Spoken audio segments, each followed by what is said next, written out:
Salut tout le monde. Et je sais pas comment faire mon intro aujourd'hui, je crois que je recommence 4 fois parce que j'ai l'impression d'être con. Anyway, bonjour à tous et à toutes. Aujourd'hui, mon sujet de vidéo c'est l'anglais. Donc je fais cette vidéo un petit peu pour vous parler de l'anglais parce que ça m'a été posé plein de fois une question. Comment t'as appris l'anglais? Est-ce que tu parles anglais couramment? Blablabla. Et donc j'ai décidé d'en faire une vidéo. De toute façon je pense que c'était un petit peu dans mon projet. Et voilà, pour raconter un petit peu ma vie, moi et l'anglais. J'ai commencé par le commencement. J'ai commencé à apprendre l'anglais quand j'étais en primaire, donc comme tout le monde je pense. Donc les bases, bleu, blanc, rouge, 1, 2, 3, 4. Enfin, j'espère que tout le monde sait dire ça quand même. Voilà, parce que l'anglais c'est la langue numéro 1 qu'on comprend. Et de plus, j'ai fait un baccalauréat littéraire avec des options anglais renforcé et littérature anglaise. À l'école, il y avait beaucoup d'anglais. Bon, je pense que vous n'avez pas entendu dire ça. Je pense que vous avez déjà entendu dire ça. Mais pour ma part, donc, je vais le répéter. Moi, personnellement, je pense qu'apprendre une langue à l'école et spécialement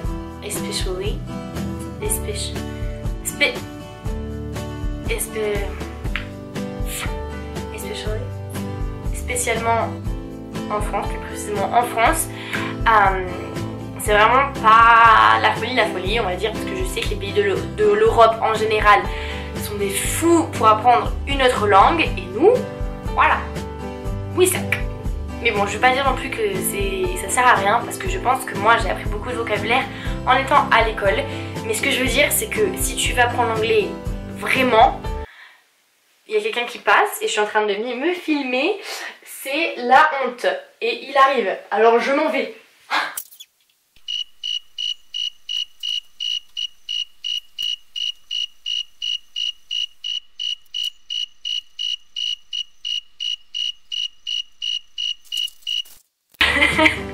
C'était très marrant. Je me suis fait rire tout seul parce que je me suis barrée tranquillou. C'est juste trop gênant parce que en fait ils vont vendre leur maison, donc ils font les vitres et tout, donc c'était un petit peu gênant. Enfin bref. Donc voilà, je ne dis pas que l'école c'est pourri, hein.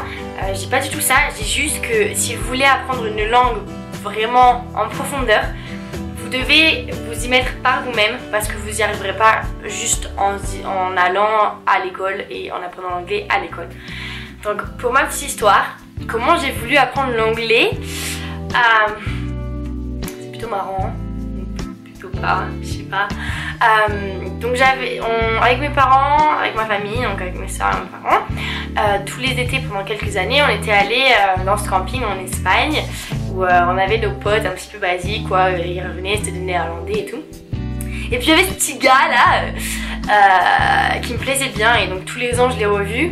Et donc la première année, voilà, il me plaisait bien et puis je voulais lui parler parce qu'il était néerlandais mais je savais pas parler. Et ma pote Eva, ok, just a second. Je suis toute seule chez moi. Alors je dois m'occuper de mes petits frères avec qui sont un petit peu insupportables et des gens qui sont là pour nettoyer la maison parce qu'ils vendent leur maison et blablabla. Donc je suis désolée, cette vidéo est n'importe quoi. Donc si ça me plaît pas, je vais la refaire et j'en faire et voilà. Bon bref, je continue celle-là du moins. Donc voilà, donc il y avait ce gars, il était néerlandais, je l'aimais beaucoup et ma copine Eva, elle parlait anglais, donc elle parlait un petit peu, genre je parlais à travers elle. Puis donc voilà, ça m'a donné un petit peu vraiment envie d'apprendre l'anglais. Donc voilà, l'été est passé, pour commencer chez moi, prendre l'anglais, c'est un petit peu par-ci par-là, à écouter en cours, par-ci par-là, pour m'améliorer en anglais et pour que l'été suivant, je puisse enfin lui parler. Puis l'été suivant, j'arrive un peu plus à l'aise en anglais, donc je lui parle, blablabla, et puis l'été se termine, et encore une fois, je savais qu'il allait revenir l'été prochain, donc j'apprends l'anglais de fou. Et voilà, bon après voilà, je lui ai parlé et c'était mieux. Bon après il s'est avéré qu'en fait il voulait se faire ma pote. Voilà, encore une fois trop de chance moi pour les Martino. Mais bon c'était plutôt pas mal. Ça m'a appris l'anglais du moins. On va dire que j'ai gagné un petit peu dans ça. Et puis entre temps voilà j'ai vraiment... Donc j'ai commencé à regarder des séries en anglais, lire des livres. Puis aussi en même temps j'avais une correspondance que j'avais trouvée sur le site Students of the World.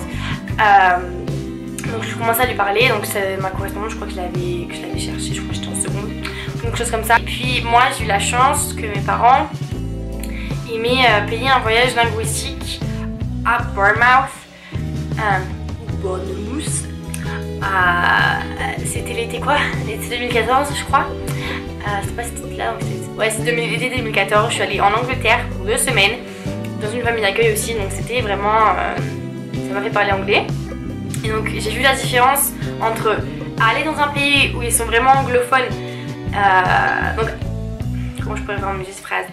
J'ai vu la différence entre quand je regardais des séries avant d'aller dans un pays anglophone et après.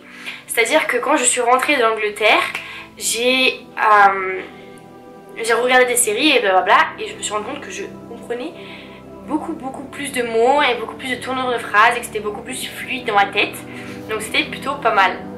Et puis après j'ai eu toute encore une année pour vraiment apprendre l'anglais de fou. Donc je ne peux pas dire que voilà, je passais 3 heures chez moi le soir à apprendre l'anglais. Ça s'est fait sur quand même 3-4 ans quoi.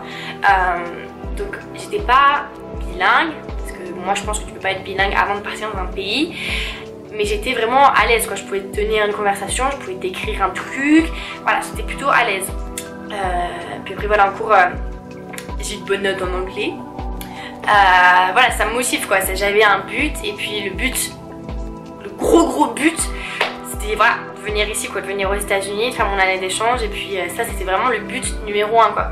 Donc quand je suis arrivée ici, donc aux États-Unis, en tant qu'étudiant d'échange, j'avais déjà de bonnes bases en anglais, donc j'ai pu parler à ma famille d'accueil très facilement, les comprendre plus ou moins facilement. Mais le truc c'est que j'étais pas bilingue, je vous l'ai dit, j'étais pas bilingue, donc je suis arrivée là, il y avait trop de mots que je connaissais pas, trop de tournures de phrases que je savais pas, ou que je faisais des fautes d'orthographe, des fautes de grammaire ou quoi. Donc bah, en étant ici, donc comme tout le monde me disait tu vas voir la différence au bout de 3 mois.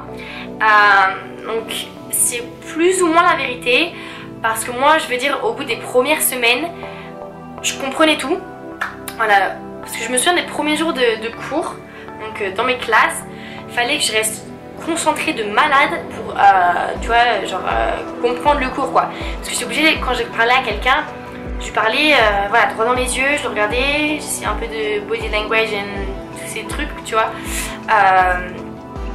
Donc voilà, je pouvais pas comprendre dans une conversation de groupe, quand tout le monde parlait en même temps, je pouvais pas comprendre. Donc moi je pense qu'après, je sais pas, quelques jours déjà, je comprenais beaucoup mieux en cours.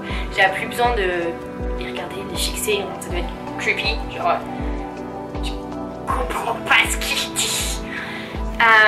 Donc après quelques jours, voilà, je pouvais un petit peu faire d'autres trucs, tu vois, pas regarder le prof et tout, je me sentais un peu plus à l'aise. Puis après les semaines sont passées, et là clairement bah, je pouvais, je crois que la première fois que j'ai intervenu en cours, c'est peut-être le premier mois après que je sois là quoi. Donc c'était un peu long et pas très long en même temps. Puis c'est vrai que bon, le 3e mois c'est là où j'ai vraiment je sais pas en fait, j'ai pas calculé, mais je veux dire le 2e, 3e mois c'est là où j'ai vraiment vu que voilà, je pouvais parler à un groupe, comprendre ce qu'on me disait sans réfléchir, quand c'était pas genre une conversation de fou quoi, d'un sujet que je comprenais pas. Je pouvais clairement parler comme ça. Puis après, il y a quelques mois, genre peut-être au 5e mois,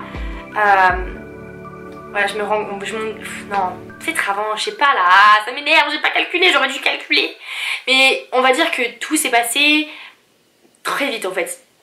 Genre je me souviens que je me suis rendu compte il y a quelques mois que je pensais en anglais et ça m'a parce que moi je suis pas trop le genre de personne de me souvenir de mes rêves, donc je ne sais pas si je rêve en anglais, mais le truc c'est que je sais que je parle dans ma tête en anglais et je crois que ça c'est le truc qui m'a choqué le plus, c'est que je me dis Pauline, tu te parles à toi-même en anglais et même j'avais du mal à parler en français parce que voilà je me disais c'est bizarre, ça sonne bizarre parce que voilà mon cerveau il était en anglais tout le temps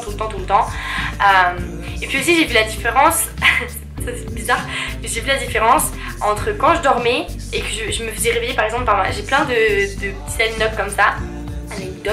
comme ça où je dormais, je faisais la sieste ou n'importe quoi les premières semaines et une de mes soeurs d'accueil venait me réveiller pour me dire un truc et je parlais en français parce que voilà c'était mon cerveau, il devait réveiller en français ou quoi que ce soit et maintenant voilà même si je me réveille je peux te parler en anglais clairement bien entendu il y a encore plein de mots que je ne sais pas mais c'est plus facile, on va dire que voilà mon cerveau est maintenant formaté à comprendre la langue anglaise plus facilement, même s'il y a un mot que je ne connais pas dans une phrase je le comprendrai dans la tournure de la phrase. Je sais pas si vous comprenez ce que je veux dire, mais voilà.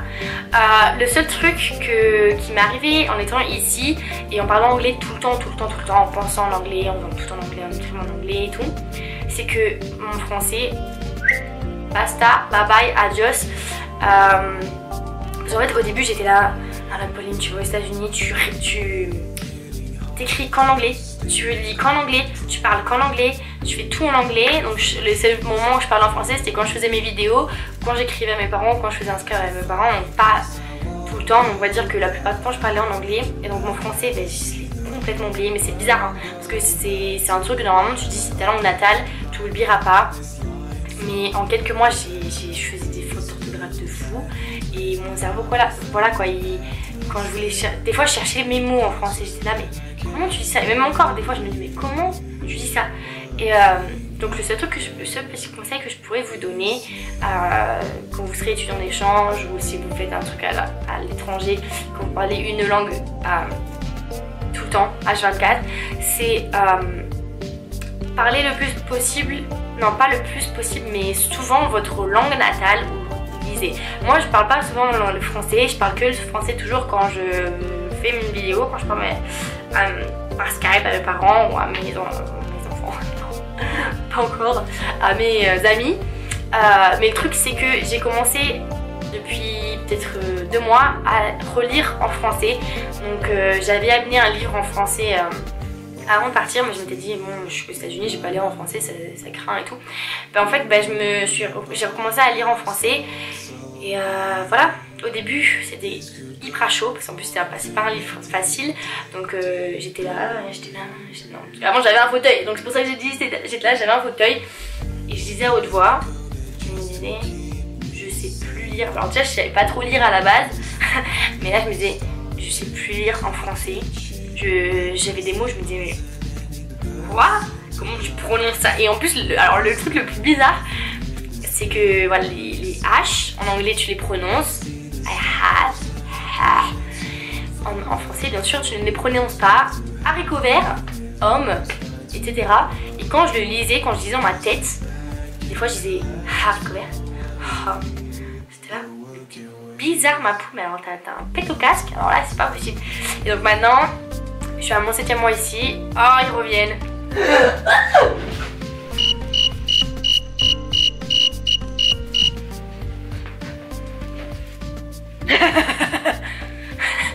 Non, je disais, je suis à mon 7e mois ici et mon anglais est plutôt courant. Je ne sais pas si je suis bilingue, je ne sais pas. En fait, c'est que je ne sais pas comment tu te dis bilingue, comment tu te dis courant. Donc moi je me dis courante parce que je sais qu'il y a des mots que je ne sais pas. Donc je me dis plutôt courante, fluent, whatever. Et donc voilà. Donc maintenant je me remets un petit peu au français et je me sens mieux pour parler, je me sens mieux pour écrire, je me sens mieux dans ma peau et puis voilà. Je suis bizarre hein. Je suis bizarre. Enfin bref, donc j'espère que cette vidéo vous aura aidé. Donc si vous voulez que je récapitule un petit peu cette vidéo bizarre où je me fais interrompre par tout le monde, alors je vous dirais que j'ai appris l'anglais à l'école certes, mais si vous voulez un conseil, apprenez l'anglais par vous-même. Inscrivez-vous à... Non, moi je l'ai pas fait, ça me saoulait de faire des trucs en ligne. Donc achetez des livres en anglais. Au début je prenais des livres pour enfants, genre bande dessinée et tout. Donc, et après voilà, j'ai augmenté au fur et à mesure que je faisais ça. Et je prenais aussi des notes de quand je ne savais pas des mots, je les cherchais dans le dictionnaire et je les apprenais. Et vous verrez que plus vous apprendrez des mots, plus ça viendra tout seul en fait. D'apprendre des mots, au final, ben, ça viendra tout seul. Parce que vous dites, ça devient logique en fait. Au final, ça devient totalement logique. Secondo, regardez en VO les trucs. Ça, je crois que c'est le truc que je mettrai top de la liste. Regardez en anglais les choses.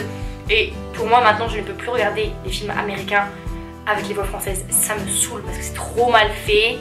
Maintenant que je sais ce qu'ils disent et que je peux lire sur leurs lèvres ou quoi que ce soit, ça me saoule. Et donc regardez juste en anglais.